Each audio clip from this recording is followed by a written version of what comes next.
like for you to meet someone. Meet Tizzy.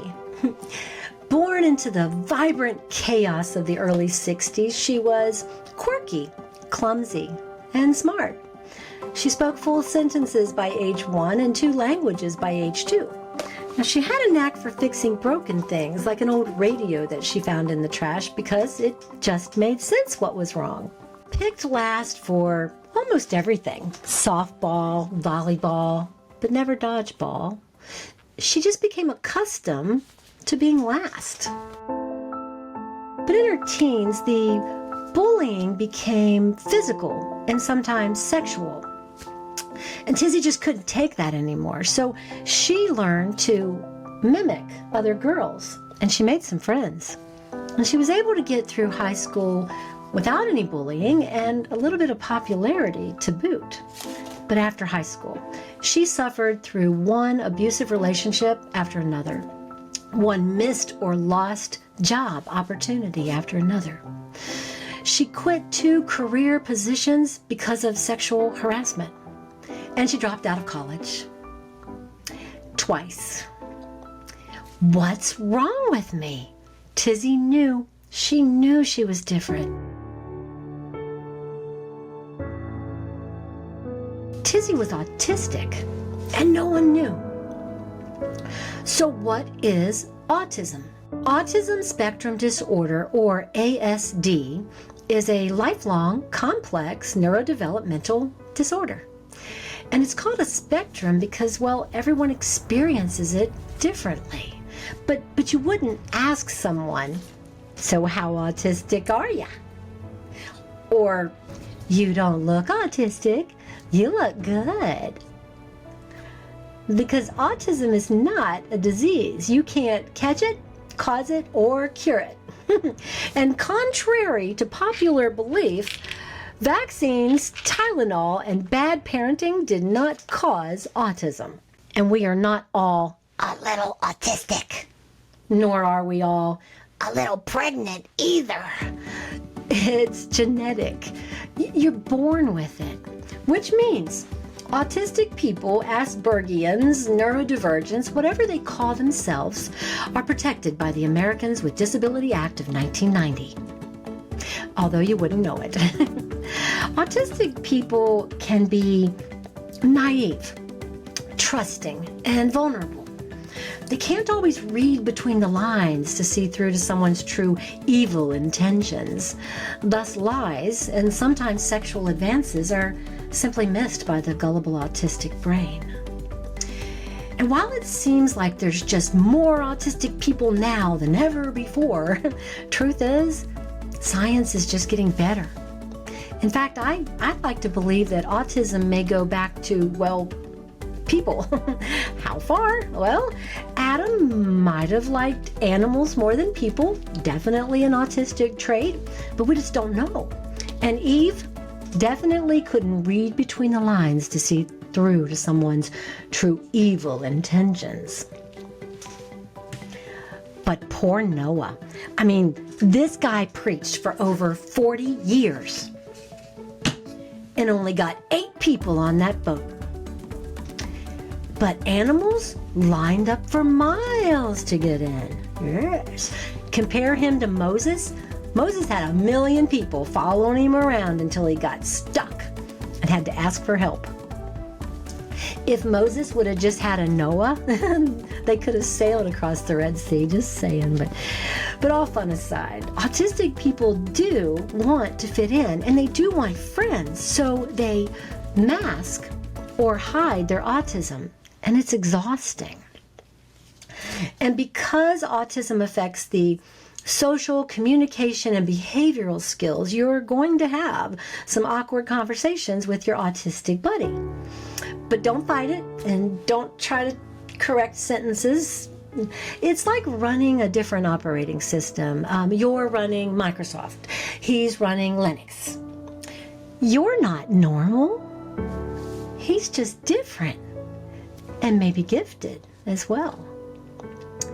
The CDC says that 1 in 54 people could be autistic, with guys being diagnosed more than girls, because apparently lining up dolls in height order as a child isn't considered as quirky as lining up trucks and trains. Go figure. But why would you hire an autistic person? There are thousands of brilliant contributors to every field.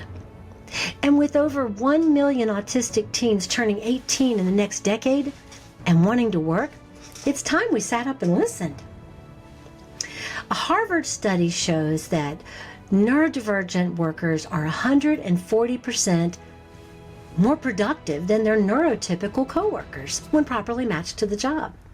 They're better at understanding complex systems like Tizzy's radio, or super focusing on a difficult long-term project like, I don't know, building an ark. And autistic people, when surveyed, said that they want to make a difference in this world. But 85% are either under or unemployed. And 50% of managers surveyed said they would not hire a neurodivergent person. Which explains why autistic people are 6 times more likely to consider suicide as an option. And autistic teens, 28 times more likely. So what can you do? There's a QR code that'll be on the screen, and if you scan that, I will give you my research on autism inclusion in the workplace. But I want you to know something. Inclusion is not charity. It's a choice. It's not something that we do. It's a decision that we make, because we're not changing the autistic person to fit in. We're allowing them to be themselves, because she will still have trouble communicating with you, forgetting your name, talking out of turn, mixing up words, laughing at the wrong jokes, loud sounds, flickering fluorescent lights, and people that like to hug him may still cause him anxiety. And autistic people historically have been victims of mental, physical, and sexual abuse in the workplace. Please protect your people. But what happened to Tizzy? She quit her last abusive job and became a girl boss entrepreneur. She went back to college and graduated valedictorian at age 52. She became an author, and while researching her last book, discovered information about ASD and was ultimately diagnosed, autistic. And Tizzy knew exactly how she was going to make a difference in this world. She would be a beacon for other autistic people, a lighthouse in the sea of neurotypicality, by changing the way that people look at autism, one coworker, one boss, and one neurotypical person at a time. Is my autism showing yet? Meet Tizzy. Now, while you're scanning that QR code, I wanted to tell you something. As an autistic person, standing here talking with you is, well, uncomfortable for me. But here I am, pulling off my mask for you and representing all people on the spectrum so that you can become comfortable with me. And all the little Tizzies out there who are destined for a life of pain and loneliness without your help. The world is wasting a lot of brains by excluding the neurodivergent. It's time for a convergence with the neurodivergence, don't you think? But just think of all we could accomplish if we just tapped in to that wonderful, quirky, perfectly lined up world on the spectrum. That's what this podcast is all about. I'd like to introduce you to Being Tizzy. Is My Autism Showing? My podcast about autism and everyone on or off the spectrum and how it affects all of us. I want you to like, follow, and subscribe on all of your favorite podcast channels and never miss an episode. And I'll see you next time on Being Tizzy. Is My Autism Showing?